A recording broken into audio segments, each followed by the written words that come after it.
어제 하루 확진 환자가 60명을 넘었고 이달 들어 사흘 연속 50명을 넘긴 겁니다. 거리두기 강화를 위한 나머지 기준은 이미 오래전부터 빨간불입니다.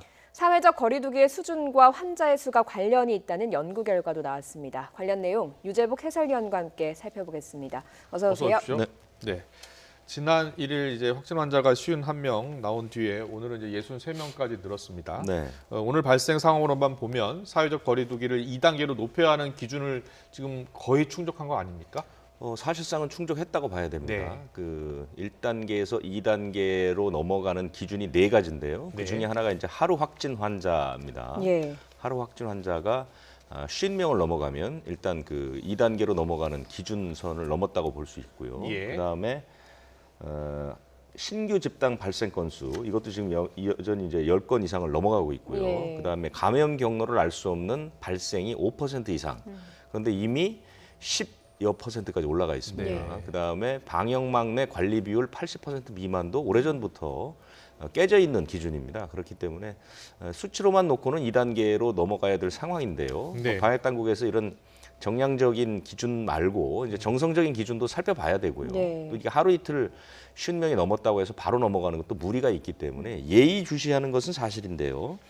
김강립 제1총괄조정관이 오늘 거리두기 1단계에서 위험도가 가장 높은 상황이다 이렇게 얘기를 했습니다. 예. 그걸로 봐서는 방역 당국에서도 이제는 2단계로의 전환을 심각하게 고민하고 있는 단계가 아닌가 이렇게 예. 분석이 됩니다. 예. 그런데 이 사회적 거리두기의 강도와 환자 발생에 어떤 연관이 있는지 연구 결과가 나왔는데 예상한 대로 강도가 좀 셀수록 환자가 줄어들었는데 그 폭이 상당하다고요. 그렇습니다. 뭐 상식적으로 사회적 거리두기가 강할 때 발생은 좀 줄게 마련이죠. 예, 예. 이제 이것을 한번 그 시뮬레이션을 돌려본 건데요. 네. 결과를 보니까 현재 방역 정책, 그러니까 사회적 거리두기에서 생활 속 거리두기로 갔다가 다시 강화된 사회적 거리두기로 지금 온 단계 아닙니까? 예. 이런 방식의 정책을 쓰게 되면 다음 달 31일에 서울 경기 지역 확진자는 1,600명 정도가 될 것으로 보입니다. 이게 네. 누적 확진자입니다.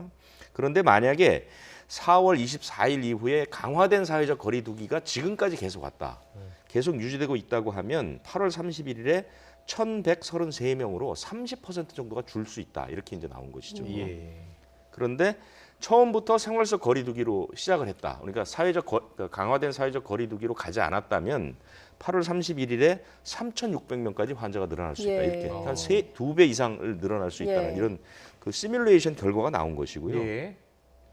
나이대별로 분석을 해보니까 40대 이하는 방역 단계를 이제 완화했다. 그러니까 뭐 사회적 거리두기에서 생활 속 거리두기로 이렇게 완화를 하더라도 환자 증가의 예상 속도가 한 1.5배 아래 정도밖에 되지 않은데 50대는 2배, 60대는 3배 이렇게 늘어난다는 겁니다. 그러니까 방역 기준이 완화될수록 연령대가 높은 나이대, 그러니까 나이대가 좀 높으신 분들의 확진 비율이 훨씬 높다. 예. 뭐 그거는 우리가 상식적으로 생각해도 어느 정도 수긍이 가는 부분이지 않습니까? 예. 그렇기 때문에 현재로서는 백신과 치료제가 없기 때문에 강화된 사회적 거리두기만이 확진자 수를 줄이는 방법이다. 이제 이 연구 결과는 그렇게 말을 하고 예. 있습니다. 네.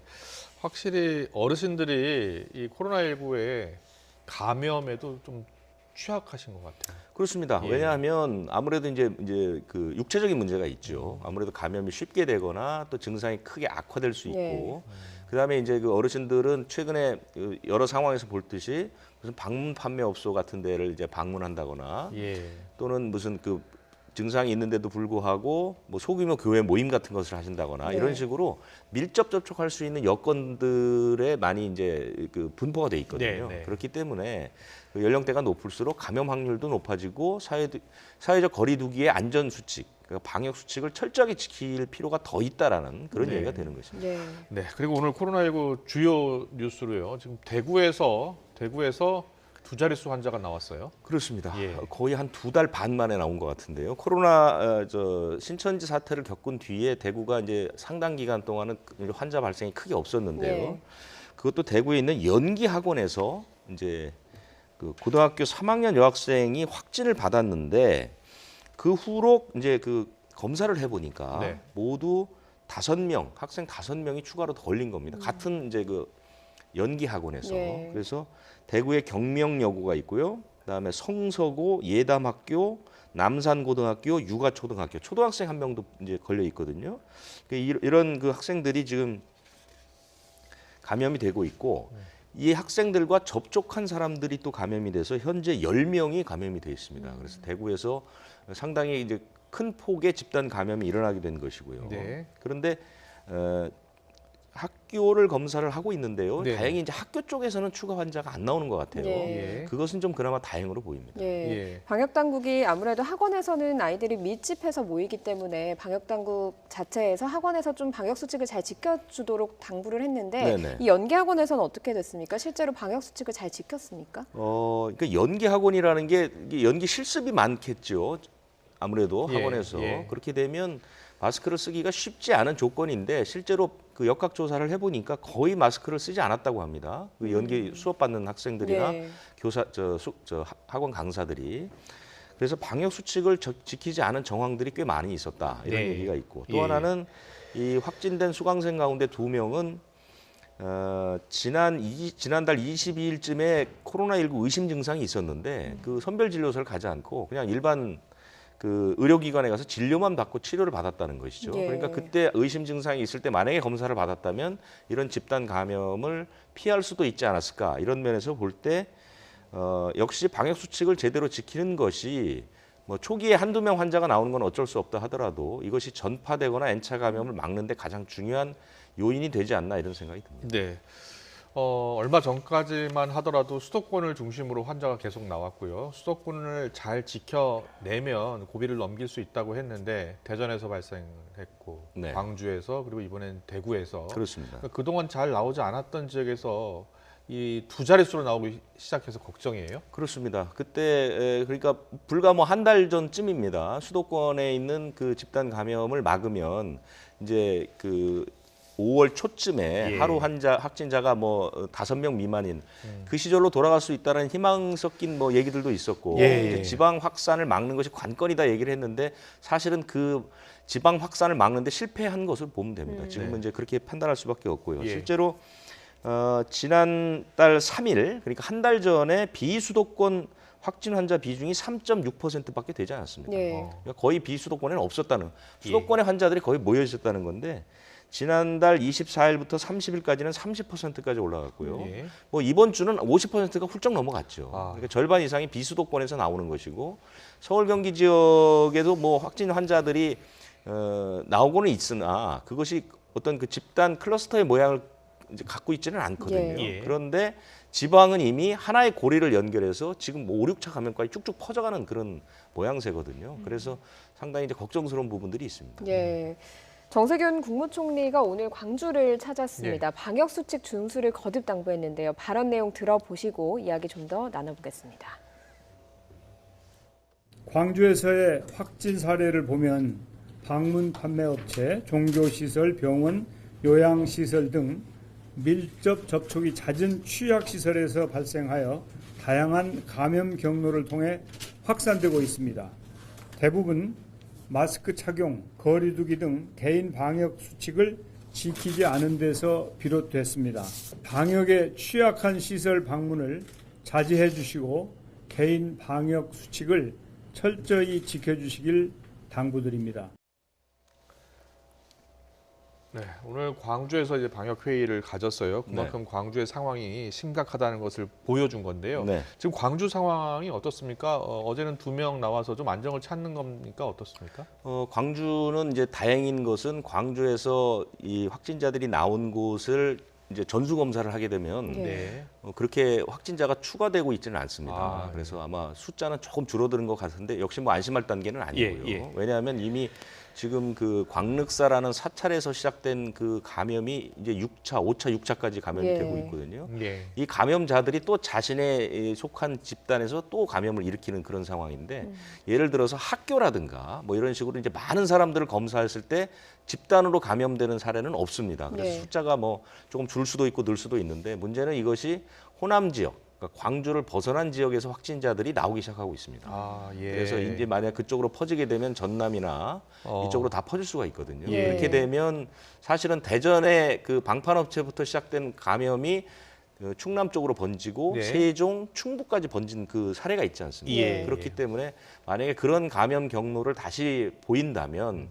광주에서의 감염 사태는 더 확산될 가능성이 있는 것이죠. 예. 예. 그 광주에서 그 광륵사뿐만이 아니라 금양 오피스텔로 번진 게 좀 걱정이 되는 부분이었는데 이곳에도 방문 판매 업체가 있지 않았습니까? 그렇습니다. 그런데 이 오피스텔 사무실에서 방문 판매란 정황이 발견되지 않았다는 소식이 들리더라고요. 그렇습니다. 그 이제 그 금양 오피스텔의 10층에 사무실이 있는데 그 사무실이 이제 무등록 방문 판매 업체 사무실 그리고 거기에 그 갔던 사람들이 거의 대부분 확진을 받았어요. 예. 그래서 이곳에서 무등록 방문 판매 행위를 하지 않았느냐 하고 이제 경찰에 수사를 했습니다.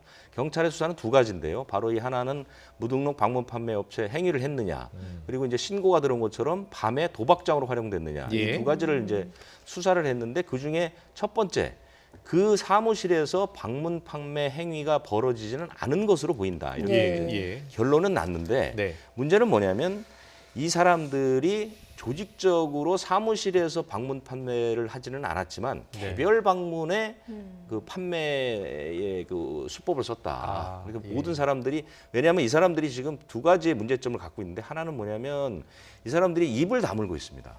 확진자들이 자신들이 어떤 활동을 했는지를 잘 얘기를 하지 않고 있습니다. 예. 그래서 금양 오피스텔은 사실상 방역이 끝난 다음, 소독이 다 끝난 다음에 다시 이제 오피스텔 문을 열었는데 오늘 다시 폐쇄를 했습니다. 예. 왜냐하면 너무나도 거짓말들을 많이 하고 사실을 숨기고 있기 때문에 좀 더 수사할 것이 있다고 얘기를 해서 예. 일단은 폐쇄를 했습니다. 왜냐하면 10층에 사무실이 있고 또 5층에 그 직원 한 사람은 또 5층에서 숙식을 하고 있습니다. 예. 그런데 그 사람의 방을 뒤져서 자료를 찾아보니까 뭐 여러 가지 방문 판매와 관련된 자료들이 나오기 시작하고 예. 또 하나는 이 금양 오피스텔에 들렀던 확진자 가운데 한 명이 대전에 있는 방문 판매 확진자와 접촉을 했다는 정황이 나오고 있습니다. 그렇게 되면 대전에서 시작한 그 방문 판매 감염이 광주로 왔을 수도 있는 것이거든요. 예. 그래서 그런 부분들에 대해서도 좀 조사가 이루어지고 있기 때문에 네. 이 부분은 이 경찰 수사 결과에 따라서는 조금 그 양상이 달라질 수 있다 이럴 가능성이 있습니다. 예.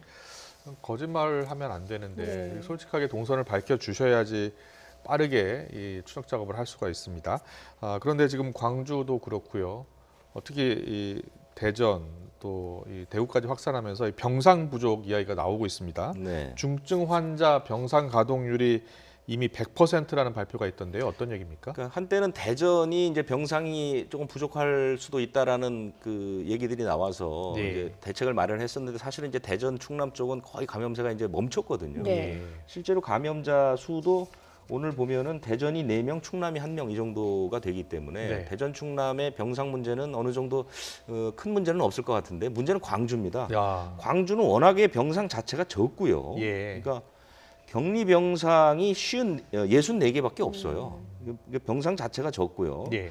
그래서 그런데 이제 그 지난달 27일부터 어제까지 환자가 57명이 발생을 했습니다. 네. 광주는 코로나 사태가 처음 터진 뒤 5달 동안 전체 환자가 32명밖에 안 됐거든요. 그런데 예. 일주일 사이에 한 60명 가까이 환자가 나와서 상당히 이제 그 병상 가동률이 이제 거의 한계점에 왔죠. 네. 그렇기 때문에 이제 오늘 대책을 발표했는데 호남권의 병상을 공동 대응하는 식으로 했죠. 전라남도와 북도, 공동 광주 대응하기로 쪽으로. 그래서 했죠. 이제 예. 한 41개 정도 병상이 이제 확보가 됐고요. 그다음에 경증 환자 치료 시설을 또 활용하게 되면 한 200여 개 병실이 이제 나오게 되거든요. 예. 그런데 만약에 지금 같은 속도 일주일에 50명 정도가 광주에서 이제 환자들이 그런 식으로 늘어난다 하면 예. 사실 이것도 곧 문제가 됩니다. 그래서 제가 그 연락을 해본 바로는 대구 쪽하고도 병상을 좀 같이 쓰는 방안을 좀 연구하고 있고 예. 안 되면 이제 수도권에 부탁을 하는 수밖에 없거든요. 예. 이런 식으로 해서 이제 병상을 좀 확보하고 있는 그런 모양입니다. 예. 어제 이 시간에 이야기를 했던 부분인데 의정부에 있는 아파트에서 집단 감염이 일어났다는 소식 전해주시지 않았습니까? 네네. 그런데 17명까지 감염자가 늘어났어요. 여전히 엘리베이터가 감염지로 지목이 되고 있다고요? 제가 들어오기 전에 체크를 해보니까요, 21명으로 늘었습니다. 예. 21명으로 늘었고요. 그러니까 그 의정부 장암주공 아파트 706동. 그러니까 예. 처음에 제가 설명드린 것은 706동에 사는 세 가족이 예. 전혀 접촉이 없었는데 이제 감염이 됐다라는 얘기를 드렸는데요. 이 706동에서만 9명이 감염이 됐고요. 이 가운데 한 분이 헬스장을 다녔는데 이 헬스장에서 12명이 감염이 됐습니다. 네. 상당히 이제 헬스장 쪽으로 퍼지는 모양새고 예. 이건 본격적인 N차 감염의 상황으로 가는 것인데 예, 예. 여전히 방역 당국은 엘리베이터가 문제가 있다라고 이제 얘기를 하고 있죠. 그래서 이 승강기 자체가 밀접 접촉이 일어날 수 있는 공간이고 무엇보다도 이 버튼 문제가 있습니다. 이 버튼에 그 향균 필름이라는 걸 붙여놓지 않습니까? 예. 모든 곳에. 거기에 이제 구리 성분이 들어있어서 바이러스가 4시간이면 사멸을 한다는 것이거든요. 네. 그런데 아파트라는 곳이 사람들이 뭐 4시간에 한 번씩 이용하는 것이 아니라 수시로 이용하기 때문에 4시간 안에 그 버튼을 통해서 감염이 되고 네. 바이러스 자체는 사멸을 해서 어저께 그 환경 검체를 채취해 봤을 때는 바이러스가 나오지 않았거든요. 예. 그렇기 때문에 수시 접촉에 의한 감염이 있었고 예. 그 후 이 항균 필름으로 바이러스가 사멸하지 않았느냐. 이제 방역 당국은 아직도 거기에 주안점을 두고 지금 검사를 하고 있습니다. 예. 네, 알겠습니다. 이 의정부 아파트 집단 감염이 지금 N차 감염으로 확산하고 있다는 이야기까지 들었습니다. 지금까지 유재복 해설위원과 코로나19 상황 알아봤습니다. 잘 들었습니다.